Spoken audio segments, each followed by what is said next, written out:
네, 계속 뉴턴 유체에 대해서 말씀드리겠습니다. 금방 말씀드린 대로 이 스트레인 레이트, 변형률과 시어 스트레스는 그 비례상수로 비스카스티가 된다고 그렇게 말씀을 드렸는데요. 이 비스카스티가 콘스탄트 할 때, 콘스탄트 할 때, 그 유체를 어떤 유체라고 이야기를 하냐면은 뉴토니안 플루이드, 즉 뉴턴 유체라고 이야기를 합니다. 그래서 이 비스카시티가 이 콘스탄트하기 때문에 이 아래쪽 그림에서 보시는 것 같이 이 스트레인 레이트가 시어 스트레스가 선형인 관계로 주어지게 됩니다. 즉 비례상수가 그야말로 상수가 되는 거죠. 콘스탄트인 그런 값이 그런 유체가 바로 뉴토니안 플루이드가 됩니다. 여기 보시는 대로 이 그래프가 위로 올라가거나 아래쪽으로 이렇게 내려오는 경우에는 이 스트레인 레이스에 따라서 변형률에 따라서 이 비스카시티가 달라지는 경우에요. 콘스탄트 하지 않고 달라지는 경우입니다. 먼저 이제 딜라턴트 유체인 경우에는 시어 스트레스가 커지면 커질수록 비스카시티가 커지게 됩니다. 비스카시티가 커져서 변형률이 작아지게 돼요. 변형률이 작아지게 됩니다. 뭐 반대로 이야기하면 주어진 변형률 내에서는 변형률이 커짐에 따라서 시어 스트레스가 더 많이 커지게 되는 거죠. 네, 그렇습니다. 이 시어 스트레스가 커짐에 따라서 변형률이 줄어들게 되죠. 변형률의 증가가 줄어들게 됩니다. 그 이야기는 이 기울기가 더 급해진다는 이야기고요. 요 기울기 자체가 나타내는 게 비스카시티이기 때문에 비스카시티가 점점 커지는 그런 유체를 딜라턴트 유체다 이렇게 이야기를 하고요. 이 반대로 시어 스트레스가 커질 때 스트레인 레이시 그러니까 이 기울기가 점점 작아지는 저 비스카시티가 작아지는 유체를 우리가 뭐라고 이야기를 하냐면 수도 플라스틱 유체다 이렇게 이야기를 하게 됩니다. 그래서 딜러턴트 유체나 아니면은 슈도 플라스틱 유체 이런 유체들은 전부 난 뉴토니안 플루이드 즉 비뉴턴 유체라고 이야기를 하고요.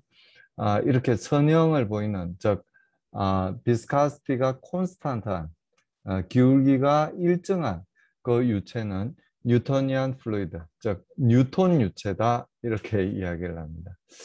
우리가 1장에서 이야기하고 있는 그 유체 역사에서 말씀드렸던 이삭 뉴턴의 이름을 따서 뉴턴 유체라고 이름을 붙이게 됩니다.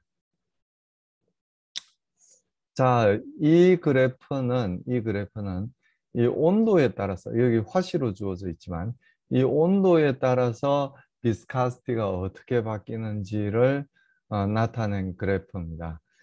중간에 까만색으로 이렇게 표시되어 있는 선이 우리가 많이 사용하는 물에 대한 비스카시티가 되고요. 이 위쪽에 있는 비스카시티가 큰 유체들은 전부 액체를 나타내게 됩니다.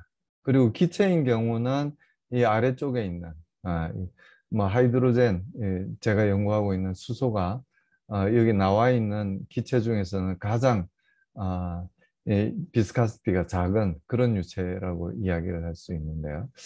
이 그림을 보시면 여러분들이 하나의 의문점을 가지게 되실 거라고 생각을 합니다. 왜 액체인 경우에는 온도가 증가할수록 비스카시티가 작아지는 반면에 기체인 경우, 아래쪽에 있는 기체인 경우에는 온도가 증가할수록 비스카시티가 커지냐 이런 의문을 아마 여러분들이 가지게 되시리라고 생각을 합니다. 한번 생각을 해보시는 게 좋을 것 같은데요. 답을 말씀드리면 이 기체와 액체 사이에서는 그 점성이라는 열역학적인 성질을 가지는 메커니즘이 서로 다릅니다. 액체는 분자 사이의 인력 때문에 점성을 가지게 되죠. 그래서 온도가 증가하면 증가할수록 분자의 운동량이 증가하기 때문에 이 비스카스티가 둘 사이에 분자 사이에 인력이 약해지게 됩니다. 그래서 점성이 온도가 높아질수록 점점 작아지게 되죠. 반면에 기체는 이 분자 사이에 인력이 거의 없어요. 거의 없기 때문에 어떤 메커니즘으로 점성을 가지게 되냐면은 네, 계속 뉴턴 유체에 대해서 말씀드리겠습니다.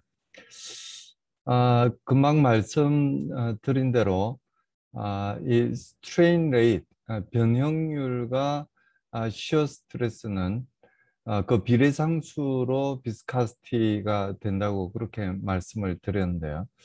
이 비스카스티가 콘스탄트 할 때, 콘스탄트 할 때, 그 유체를 어떤 유체라고 이야기를 하냐면은 뉴토니안 플루이드, 즉 뉴턴 유체라고 이야기를 합니다.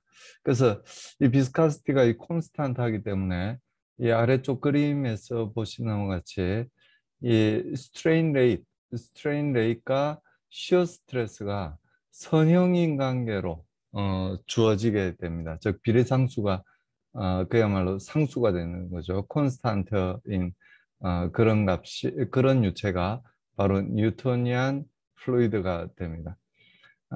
여기 보시는 대로 이 그래프가 위로 올라가거나 아래쪽으로 이렇게 내려오는 경우에는 이 스트레인 레이스에 따라서 변형률에 따라서 이 비스카시티가 달라지는 경우에요.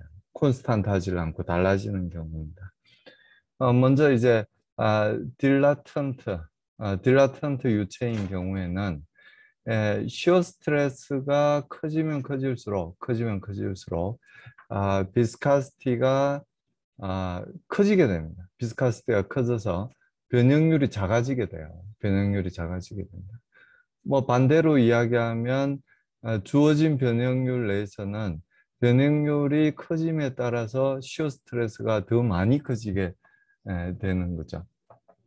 네, 그렇습니다. 이 시어 스트레스가 커짐에 따라서 변형률이 줄어들게 되죠. 변형률의 증가가 줄어들게 됩니다. 그 이야기는 이 기울기가 더 급해진다는 이야기고요. 이 기울기 자체가 나타내는 게 비스카시티이기 때문에 비스카시티가 점점 커지는 그런 유체를 딜라턴트 유체다 이렇게 이야기를 하고요. 이 반대로 시어 스트레스가 커질 때 스트레인 레이시 그러니까 이 기울기가 점점 작아지는 저 비스카시티가 작아지는 유체를 우리가 뭐라고 이야기를 하냐면 수도 플라스틱 유체다 이렇게 이야기를 하게 됩니다. 그래서 딜러턴트 유체나 아니면은 슈도 플라스틱 유체 이런 유체들은 전부 난 뉴토니안 플루이드 즉 비뉴턴 유체라고 이야기를 하고요. 이렇게 선형을 보이는 즉 비스카시티가 콘스탄트한 기울기가 일정한 그 유체는 뉴토니안 플루이드, 즉 뉴톤 유체다 이렇게 이야기를 합니다. 우리가 1장에서 이야기하고 있는 그 유체의 역사에서 말씀드렸던 이삭 뉴톤의 이름을 따서 뉴톤 유체라고 이름을 붙이게 됩니다. 자, 이 그래프는 이 온도에 따라서 여기 화시로 주어져 있지만 이 온도에 따라서 비스카시티가 어떻게 바뀌는지를 나타낸 그래프입니다. 중간에 까만색으로 이렇게 표시되어 있는 선이 우리가 많이 사용하는 물에 대한 비스카시티가 되고요. 이 위쪽에 있는 비스카시티가 큰 유체들은 전부 액체를 나타내게 됩니다. 그리고 기체인 경우는 이 아래쪽에 있는 뭐 하이드로젠 제가 연구하고 있는 수소가 여기 나와 있는 기체 중에서는 가장 비스카시티가 작은 그런 유체라고 이야기를 할 수 있는데요. 이 그림을 보시면 여러분들이 하나의 의문점을 가지게 되실 거라고 생각을 합니다. 왜 액체인 경우에는 온도가 증가할수록 비스카시티가 작아지는 반면에 기체인 경우, 아래쪽에 있는 기체인 경우에는 온도가 증가할수록 비스카시티가 커지냐, 이런 의문을 아마 여러분들이 가지게 되시리라고 생각을 합니다. 한번 생각을 해보시는 게 좋을 것 같은데요. 답을 말씀드리면 이 기체와 액체 사이에서는 그 점성이라는 열학적인 성질을 가지는 메커니즘이 서로 다릅니다. 액체는 분자 사이의 인력 때문에 점성을 가지게 되죠. 그래서 온도가 증가하면 증가할수록 분자의 운동량이 증가하기 때문에 이 비스카시티가 둘 사이에 분자 사이에 인력이 약해지게 됩니다. 그래서 점성이 온도가 높아질수록 점점 작아지게 되죠. 반면에 기체는 이 분자 사이에 인력이 거의 없어요. 거의 없기 때문에 어떤 메커니즘으로 점성을 가지게 되냐면은 서로 충돌함으로써 어, 그 에,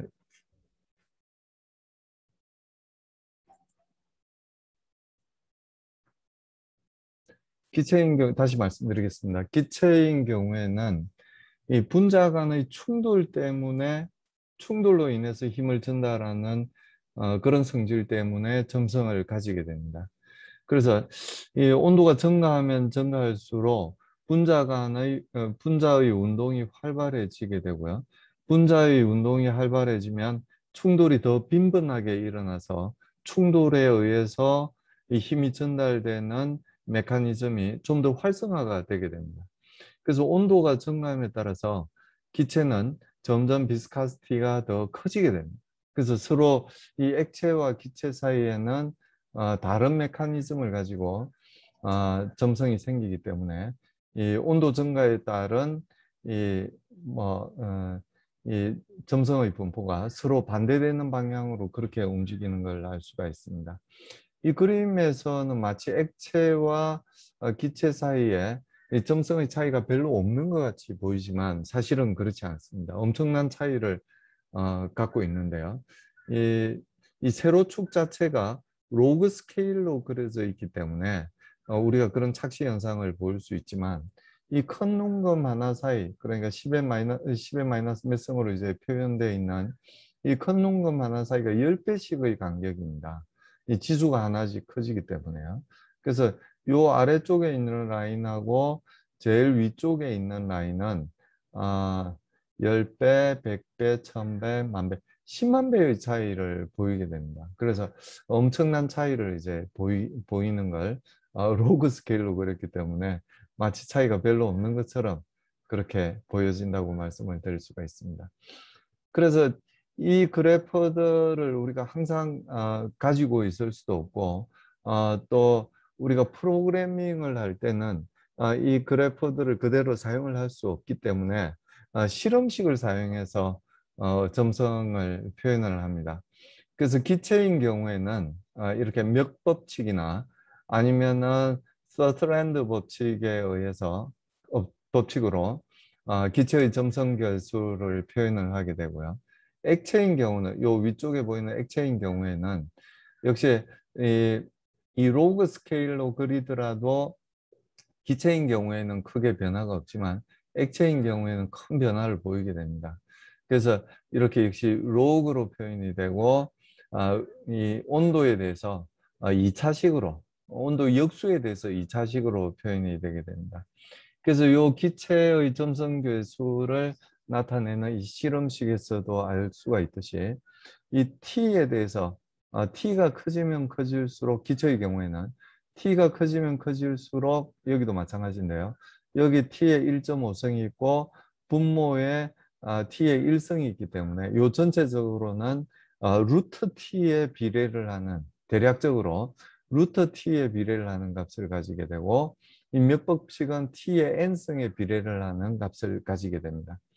이 두 법칙에 따라서 다 마찬가지인데요. 온도가 증가하면 증가할수록 비스카시티는 계속 커지는 값을 갖게 되는 걸 알 수가 있고요. 액체인 경우에는 여기 분모에 들어있어요. 분모에 T가. 그리고 비스카시티는 분자에 들어있고요. 그래서 T가 커지면 커질수록 이 우변의 값이 더 작은 값을 갖게 된다는 걸 알 수가 있죠. 그래서 온도가 커짐에 따라서 비스카시티가 작아지는 그런 분포를 표현한 식이 바로 이 식이라고 말씀드릴 수 있습니다. 이 기체와 액체의 경우에 점성의 거동이, 그러니까 온도에 따른 점성의 값의 변화가 서로 다른 경향을 보인다는 걸 여러분들께서 이해해 주시기를 부탁드리겠습니다. 이 다음 말씀드릴 내용이 표면 장력인데요. 보통 많이 다루진 않습니다. 많이 다루진 않는데 어쨌든 유체가 갖고 있는 성질이기 때문에 이 부분도 이제 설명을 드리도록 하겠습니다.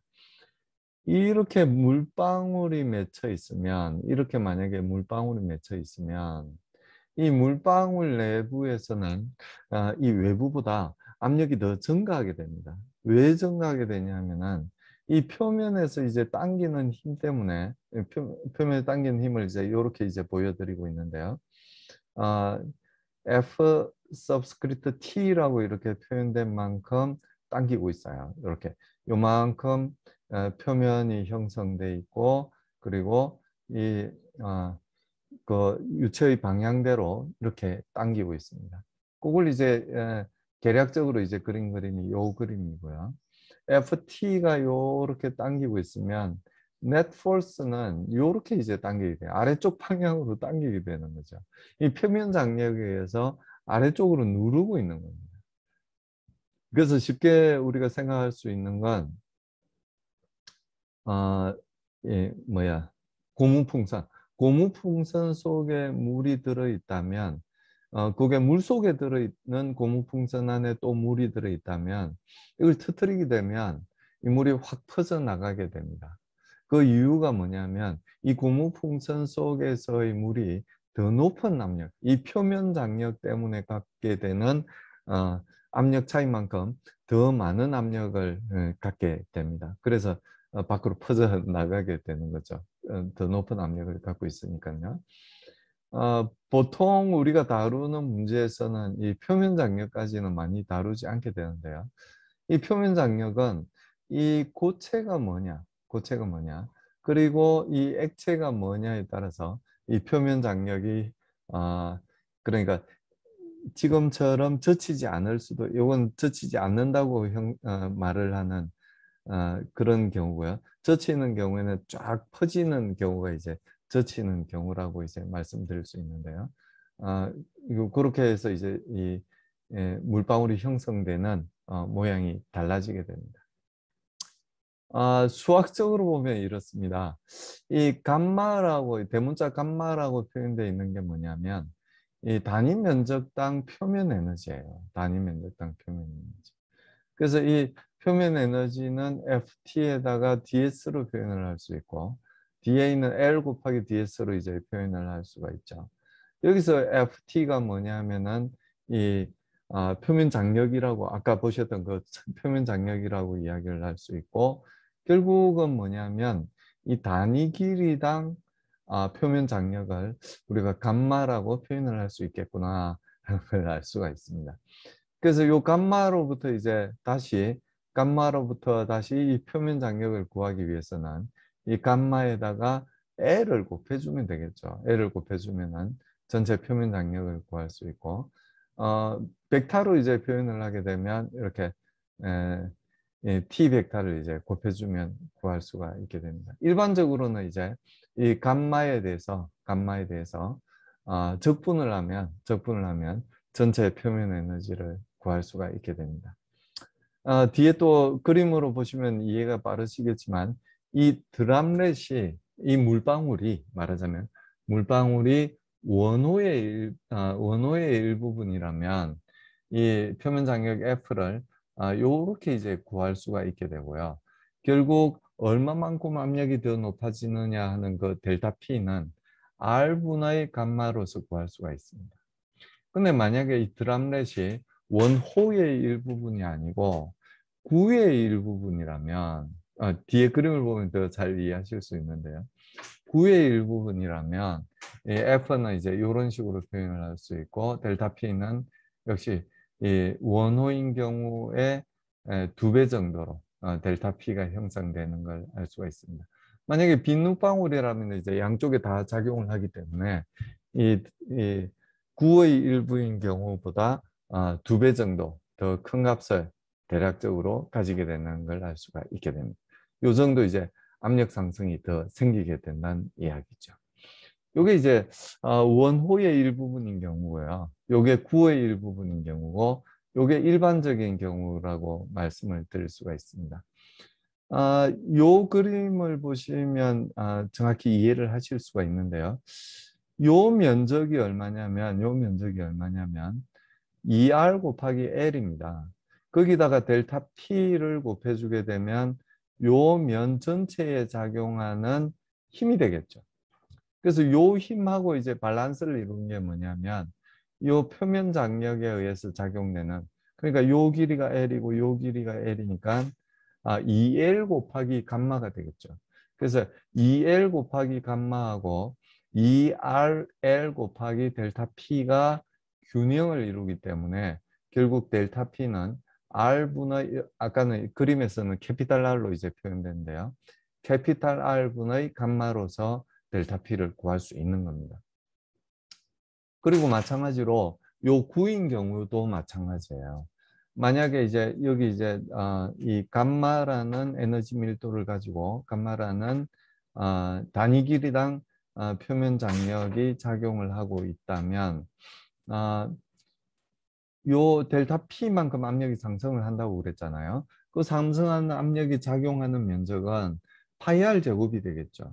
그리고 단위 길이당 표면 장력이 감마니까요.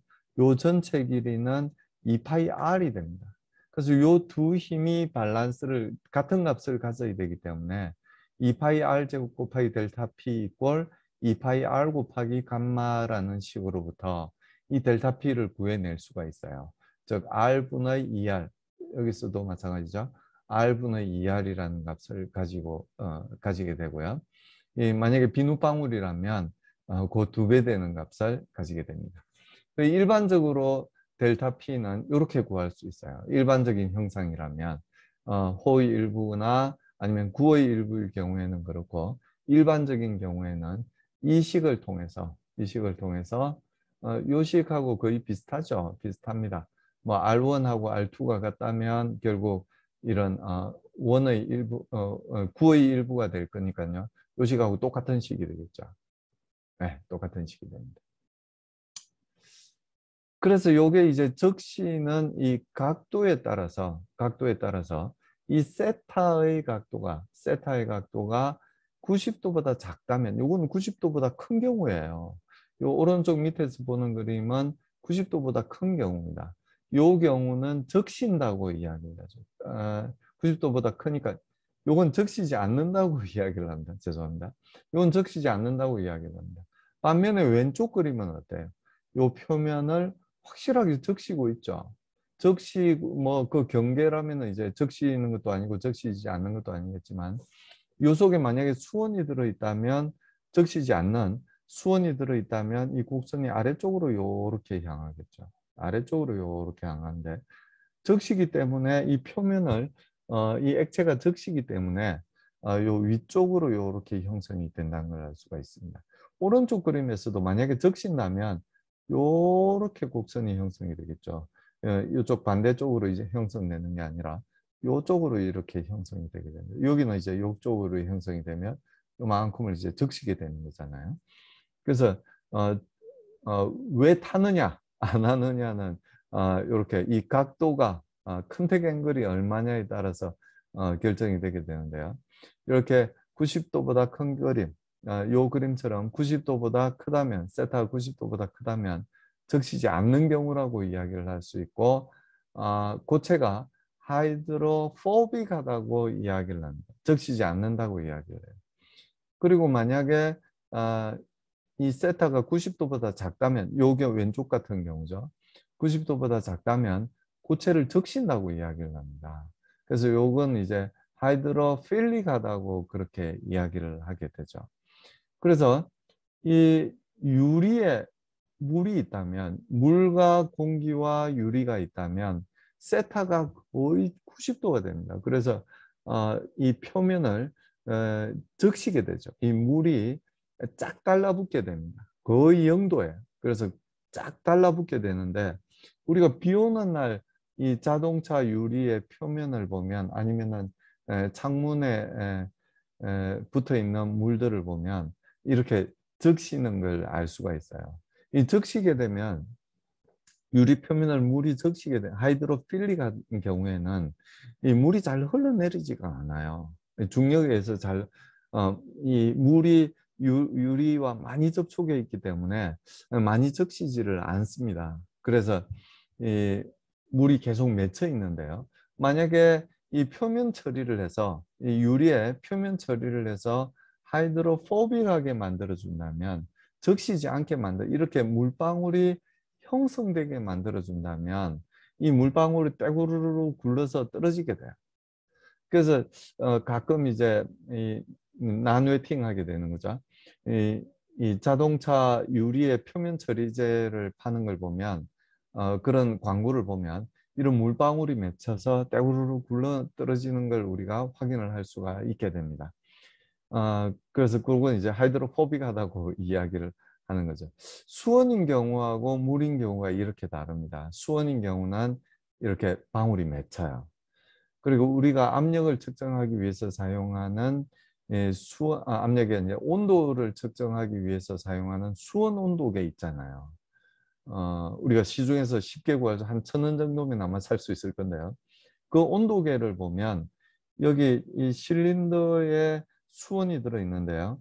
그 수원이 이렇게 요 방향이 아니고, 이 표면 방향이 아니고 거꾸로 적시지 않는 방향으로 수원의 표면이 형성되어 있는 걸 알 수가 있습니다. 그래서 물이 실린더에 이렇게 들어 있을 때랑, 그때는 각도가 이렇게 형성이 되고요. 수원이 들어 있을 때는 아래쪽으로 위로 볼록하게 이렇게 형성이 돼서 완전히 다르다는 걸 알 수 있습니다. 유체과학을 여러분들이 공부를 하고 계시니까 그 차이점을 보시면 쉽게 이해를 하실 수 있으리라고 생각이 됩니다. 그리고 이제 연력학적인 성질인데요. 역시 마찬가지로 연력학적인 성질인데요. 이 전기압이라는 베이퍼 프레셔라는 성질이 있습니다. 그래서 이 물의 전기압이 이 대기압하고 같게 되면 끓기 시작해요. 그러니까 이 물도 어떤 전기압을 갖고 있어요. 물의 표면에서 이 압력을 갖게 됩니다. 온도에 따라서 다른 압력을 갖게 되죠. 그래서 위로 빠져나가려는 그런 힘을 계속 갖고 있어요. 근데 그 압력이 이제 대기압을 이기는 거죠, 사실은. 대기압보다 크게 되면 보일링이 생기게 끓게 되는 겁니다. 그래서 그게 보일링이 생기게 끓게 시작하는 그 압력이 어떤 압력이냐면은 바로 대기압이 되는 거죠. 그게 출발점이 됩니다. 그래서 전기압이 더 커지게 되면 물이 팔팔 이제 끓게 되는 거죠. 계속 수증기 형태로 공기 중으로 날아가게 됩니다. 여기에서의 압력이, 이 표면에서의 전기압이 더 커지게 됩니다. 그래서 그 전기압은 우리가 사실 알고 있어요. 여기 이 그래프에서와 같이 온도에 따라서 이 전기압이 얼마인지를 우리가 이미 우리 선배들이 구해서 이미 알고 있습니다. 보시는 바와 같이 100도씨가 되면 100kPa이 됩니다. 대기압이 얼마예요? 대기압이 100kPa입니다. 정확히 하면 이제 101점 몇 kPa인데요. 대충 이제 100kPa입니다. 그래서 100kPa이 되면 끓기 시작하게 된다는 거죠. 이 온도가 낮을 때는 이 전기압이 낮기 때문에 잘 끓지를 않습니다. 근데 아예 안 끓는 건 아니죠. 어느 정도 전기압을 뭐 20도가 되든 30도가 되든 40도가 되든 어느 정도 전기압은 갖고 있기 때문에 40도씨가 되면 한 10kPa 정도의 전기압을 갖고 있죠. 그래서 그만큼은 계속 증발하게 돼요. 그래서 우리가 빨래를 말릴 때도 그냥 오랜 시간 냅두면 거기 전기압 때문에 계속 조금씩 이제 증발을 해서 어, 결국은 이제 빨래가 이제 건조하게 됩니다. 이 온도가 높을수록 주변의 이제 그 뭐야 수증기 습도가 비슷하다면 상대 습도가 비슷하다면 온도가 높을수록 더 정발이 더 잘 되게 됩니다. 온도가 낮을수록 물론 정발이 잘 안 되죠. 정발이 잘 안 되고 온도가 높을수록 정발이 잘 되고 100도씨가 되면 끓습니다. 그 보일링이 생겨서 대기압을 이기고 뛰쳐나가게 되는 거죠. 위에서는 100kPa로 누르고 있어요. 뭐 앞서 말씀드린 대로 이 공기가 누르고 있는 힘이 대기압입니다. 그리고 이 물의 수증기가 이 공기를 누르는 그 힘은 단위 면적당 힘, 전기압은 이와 같은 분포를 보이게 되고요. 아, 이, 아, 이 대기압을 이 전기압이 이기게 되면 끓게 된다는 말씀을 드립니다. 그래서 100도씨가 되면 대기압과 전기압이 모두 101kPa이 돼요. 근데 만약에 주변의 대기압이 101kPa보다 낮은 만약에 80kPa라면 결국은 물이 100도가 되지 않더라도 끓게 된다는 이야기예요.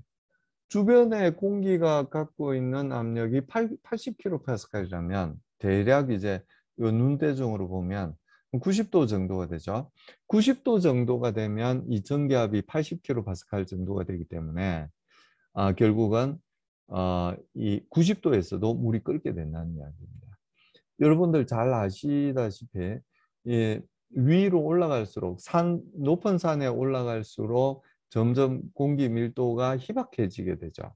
결국 뭐 공기도 이 중력의 영향을 받을 수밖에 없으니까요. 위로 올라갈수록 점점 더 압력이 낮아지게 됩니다. 대기압이 낮아지게 돼요.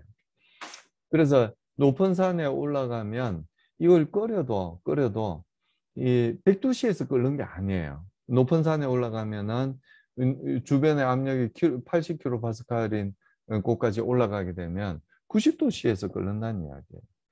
그럼 이제 음식물을 익힐 때 100도씨에서 음식물에 열이 전달되는 거하고 90도에서 열이 전달되는 건 완전히 다른 이야기죠. 이 100도씨에서 열이 전달될 때 훨씬 더 우리에게 익숙한 맛의 그런 요리가 됩니다. 근데 90도에서 전달이 되게 되면 더 낮은 온도에서 결국 온도 차이로 이제 열이 전달되고 이 결국은 그 음식물들이 갖고 있는 최대 온도는 물의 온도밖에 되질 않아요. 그러니까 온도가 높을수록 열 전달도 잘 되고 더 잘 익게 되는 거죠. 그게 우리에게 익숙합니다. 근데 높은 산에 올라가면 주변의 압력이 낮기 때문에 90도 혹은 80도에서도 물이 끓을 수가 있게 된다는 이야기예요. 그러면은 낮은 온도에서 요리를 하기 때문에 더 좋은 맛을 느낄 수가 없게 되는 거죠. 우리 시중에서 파는 그 압력솥은 이 주변에 이 물 위에 있는 그 압력을 1기압 이상으로 더 높여주게 됩니다. 그러니까 뭐 심지어는 2기압까지도 높여주게 되는데요. 그럼 이게 이 주변에 그 공기에 누르고 있는 압력이 2기압이 된다, 200kPa이 된다는 이야기는 무슨 이야기냐면은 온도가 더 높아야만 물이 끓을 수 있게 된다는 이야기예요. 그래서 압력밥솥에서 요리를 하게 되면 사실은 더 빨리 더 맛있는 요리를 할 수 있게 됩니다. 그래서 만약에 우리 산에 등산을 했을 때 여러분들이 라면을 많이 끓여 드실 텐데요. 요즘 국립공원에서는 금지돼 있죠. 맛있는 라면을 먹기 위해서는 압력솥을 가져가십시오. 그러면 더 높은 온도에서 물이 끓게 되고 우리는 더 맛있는 라면을 먹을 수가 있게 됩니다. 아니더라도 꼭 라면을 끓여 드시지 않더라도 다른 요리를 하더라도 압력솥을 가져가시면 더 맛있는 요리를 먹을 수가 있습니다. 뭐 압력솥이 없으시다면 묵은 돌이라도 뚜껑에 얹어서 좀 더 이 압력을 높여주게 되면 물 바로 위에 압력이죠. 압력을 높여주게 되면 주변의 압력은 80kPa이더라도 냄비 내부에서의 압력은 높아지기 때문에 물이 더 높은 온도에서 끓게 됩니다. 그래서 더 맛있는 음식을 먹을 수가 있게 됩니다. 그래서 이 전기압하고 관련해서 이제 캐비테이션에 대해서 말씀을 드리려고 그러는데요. 이 캐비테이션은 굉장히 사실은 심각한 문제입니다. 이 유체기계에서 굉장히 심각한 문제죠. 우리가 베르누이 방정식에 대해서 에너지 보존식에 대해서 잠깐 이제 말씀을 드렸지만 이 유체에 있어서는 내부 에너지 그리고 운동 에너지 그리고 위치 에너지 그리고 압력 에너지의 합이 항상 일정한 값을 가지게 됩니다. 만약에 손실이 없다면요. 손실이 있어도 거의 비슷한 값을 계속 유지를 하겠죠. 근데 요 중에 어떤 에너지가 크면 예를 들어서 여기 말하는 대로 운동 에너지가 커지게 되면 다른 에너지가 작아져야 돼요. 일정하기 위해서는. 근데 어떤 에너지가 작아질 수 있어요? 이 위치가 낮아지지 않는 이상 위치 에너지는 낮아질 수가 없어요. 작아질 수가 없어요. 온도가 낮아지지 않는 이상 내부 에너지는 낮아질 수 없어요. 그럼 낮아질 수 있는 유일한 에너지가 뭐냐면은 압력 에너지예요. 근데 금방 이제 전기압에서 말씀드렸다시피 이 주변에 이 물이 끓는다는 게 다른 유체도 마찬가지인데요. 물이 끓는다는 게 이 주변의 압력보다 높아질 때, 이 전기압이 주변의 압력보다 높아질 때, 이 물이 끓게 되는 거잖아요. 그래서 이 전기압 이 슬라이드에서 설명을 드린 건 계속 주변의 압력이 낮아지면은 낮은 온도에서 물이 끓게 된다는 걸 이제 말씀드렸는데요. 요건 반대예요.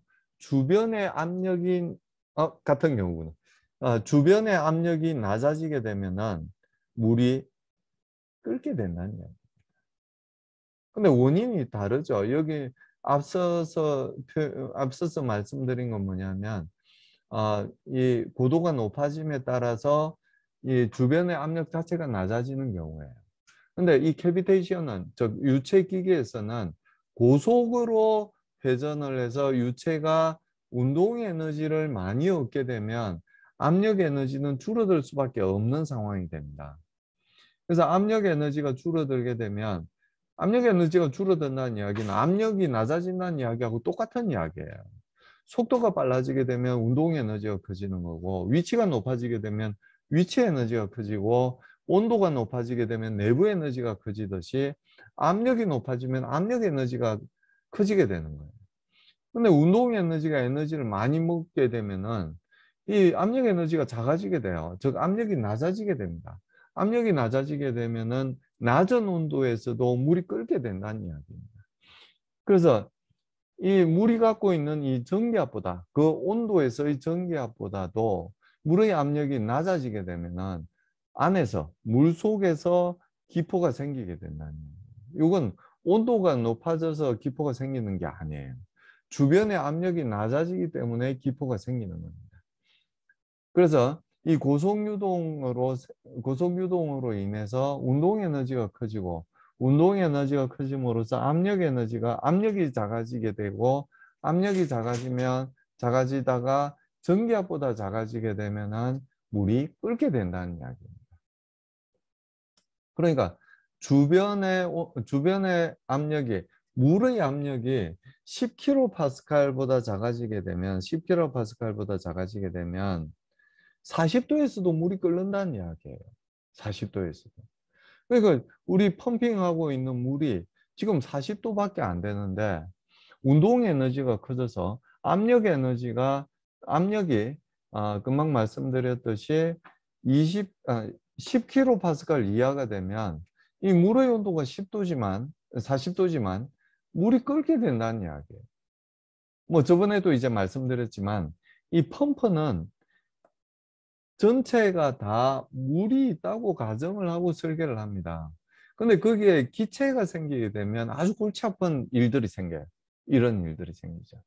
소음 유발이 된다든지, 효율이 떨어진다든지, 아니면 표면이 괴상, 그러니까 표면에 손상이 생긴다는 이야기. 표면 손상이 생기는 이런 문제가 생깁니다. 그래서 소음이 유발되거나 효율이 좀 떨어지는 문제는 그나마 참을 수도 있지만, 기계실에 이제 펌프가 있으니까요. 참을 수도 있지만, 아, 이 표면이 손상되게 되면은 펌프 날개를 바꿔야 돼요. 그래서 추가적인 이 일시적인 비용이 많이 들기 때문에 효율 저하면 이제 전기비, 운영비가 더 많이 들지만 표면이 손상되게 되면은 아, 펌프를 계속 사용을 할 수가 없습니다. 그래서 펌프를 이제 교체를 해야 되는 거죠. 날개를 교체해야 되는 거죠. 그래서 아주 좋지 않은 그런 상황이 됩니다. 그래서 여기에 제시해 주시는 유튜브에 한번 들어가 보시기를 바라고요. 이 유튜브에는 이 캐비테이션이 왜 생기는 첫 번째 유튜브에서는 이 캐비테이션이 왜 생기는지 대한 그런 이론적인 배경부터 해서 이 블레이드가 손상이 됐을 때 어떤 모습을 보이는지 그런 걸 이제 보여드리는 동영상이고요. 이 두 번째 동영상은 아주 비주얼라이제이션이 잘 돼 있는데요. 기포가 어떤 식으로 형성되는지를 우리가 시각적으로 이제 관찰할 수 있는 그런 동영상입니다. 여러분들 시간이 없으시더라도 이 유튜브를 같이 봤으면 좋겠지만 저작권 문제도 있고 하니까 유튜브를 한번 따로 보시면 아주 유체의 매력에 푹 빠지시지 않을까 그렇게 기대를 합니다. 그리고 이제 이 유체가 가지는 이 경계 조건에 대해서 이제 말씀을 드리려고 그러는데요. 이게 가운데 있는 얘가 고체입니다. 고체고 이 고체를 당길 때 보이는 속도 분포들을 이렇게 역시 비주얼라이제이션을 통해서 보여드리는 그림인데요.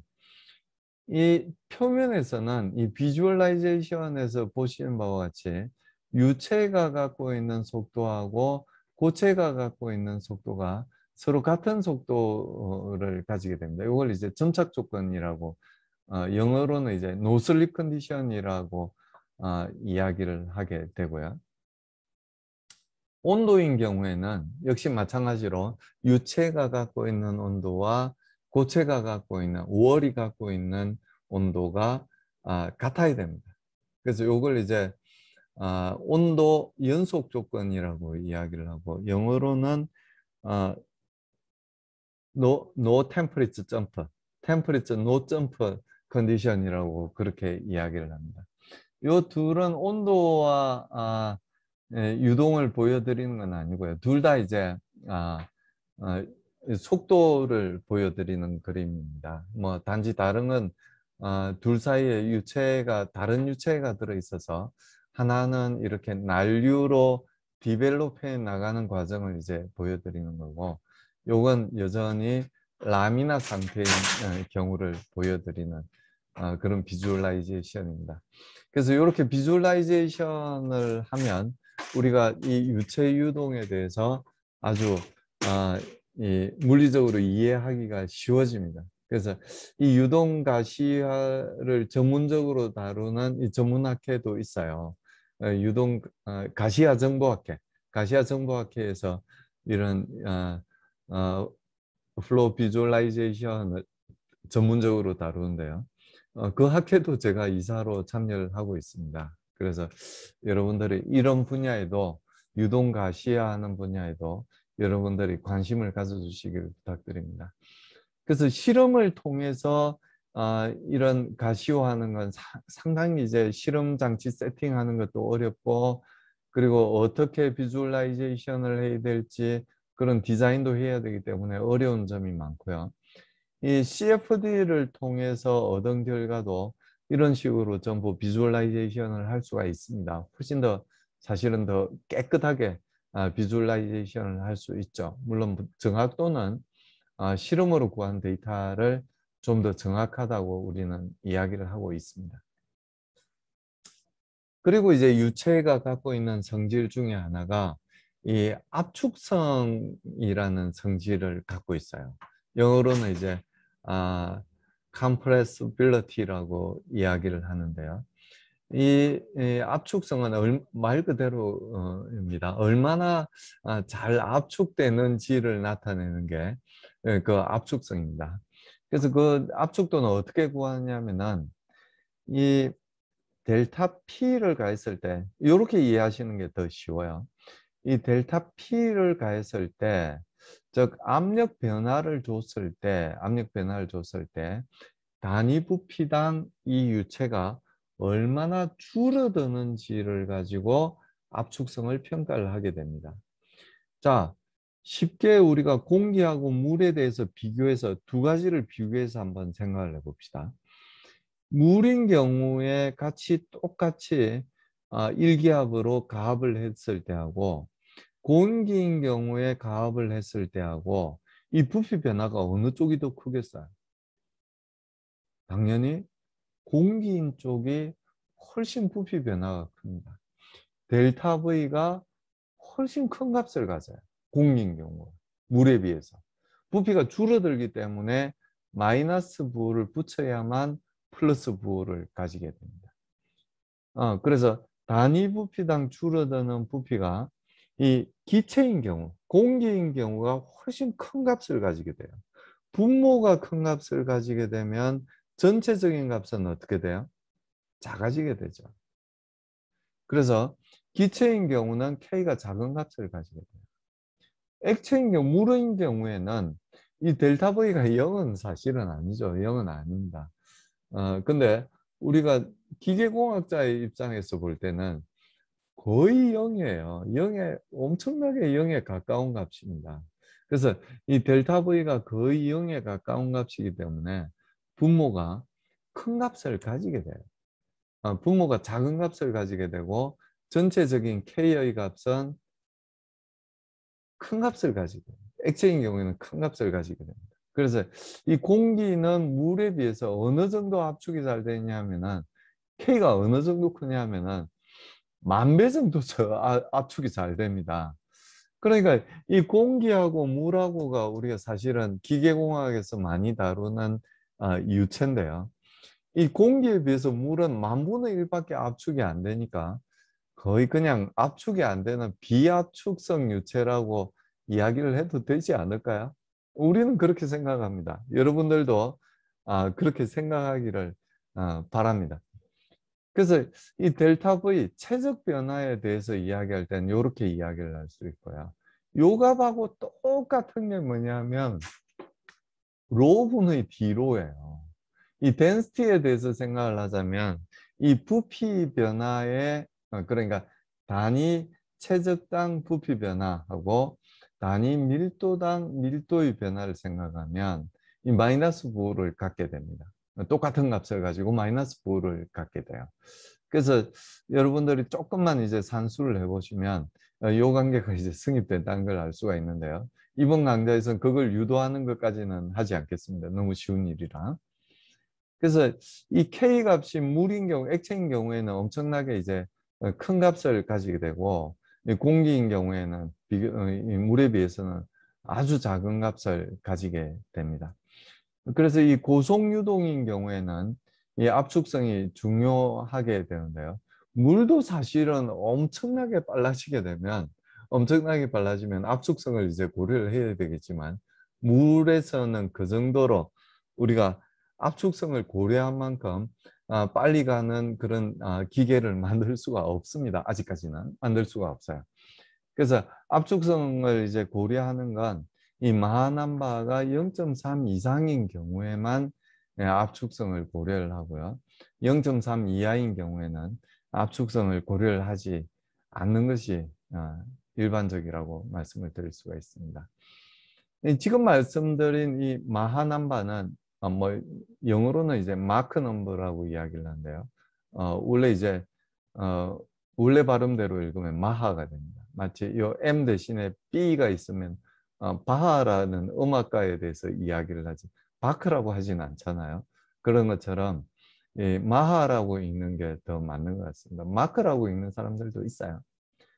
그래서 이 마하남바는 뭘 마하남바라고 하냐면은 이 유체의 속도를 음속으로 노멀라이즈한 게 마하남바입니다. 그래서 공기는 이 음속이 보통 온도에서 우리가 다루는 온도에서 한 초속 340m 정도 되거든요.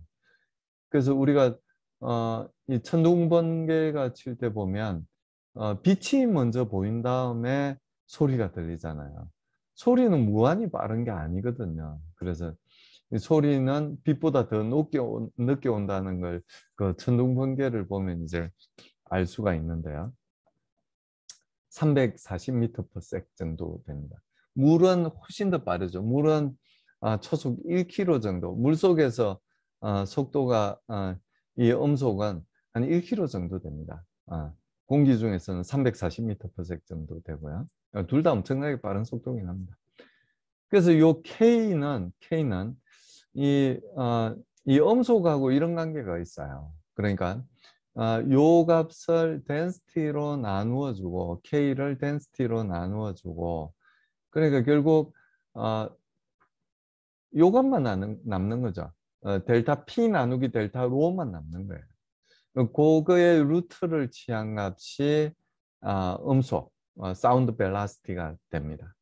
그래서 그걸 이제 보면 이제 이 압력 변화를 줬을 때 density가 얼마나 바뀌느냐를 가지고 우리가 음속을 이제 측정을 할 수 있는 거죠. 그러니까 우리가 이제 소리를 낸다는 이야기는 결국 이 음압이라고 우리가 이야기를 우리 그 코로나에서 이야기하는 그 음압, 양압 이야기는 아닙니다. 소리가 가지는 압력을 이제 음압이라고 이야기를 하니까 그 음압의 루트를 취한 게 이 음속하고 관계가 있는 거예요. 그 정도 관계가 있습니다. 그러니까 속도를 그러니까 압력을 한 4배 정도 크게 해주면 4배 정도 크기를 해주면은 음속이 뭐 정확한 표현은 아니지만 2배 정도 된다. 뭐 2배 정도 이 사운드 레벨이 크진다. 그렇게 이야기를 할 수 있습니다. 뭐 정확한 표현은 아닙니다. 다시 말씀드리지만. 그리고 우리가 이제 이 유체에 있어서 항상 하는 이야기가 완전 기체죠. 완전 기체 방정식. 그러니까 완전 기체 상태 방정식에 대해서 이야기를 하는데요. 우리가 알다시피 이제 그 방정식은 P 이퀄 ρRT라는 식으로 주어지게 되고요.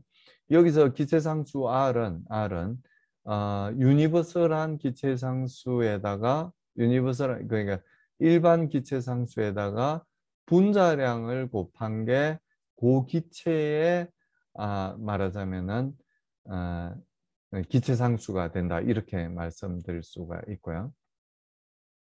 거꾸로 말씀드렸네요. 이 RG가 기체상수, 유니버설한 기체상수가 되는 거고요. 일반 기체상수라고 뭐 표현을 제가 잘못한 것 같습니다만 일반 기체상수라고 말씀드린 게 그 기체가 갖고 있는 상수가 됩니다. 그래서 공기인 경우에는 이 정도 값을 가지게 되는, 유니버설한 경우에는 이 정도 값을 가지게 되는 거고요. 공기가 갖고 있는 기체 상수 값은 앞에서 이제 말씀드렸지만 기체의 분자량을 요 값을 기체의 분자량으로 나누어 주게 되면 공기가 갖고 있는 기체 상수 값을 구할 수가 있게 됩니다. 그러면 이번 시간은 마치고요. 다음 시간에 계속 말씀드리도록 하겠습니다.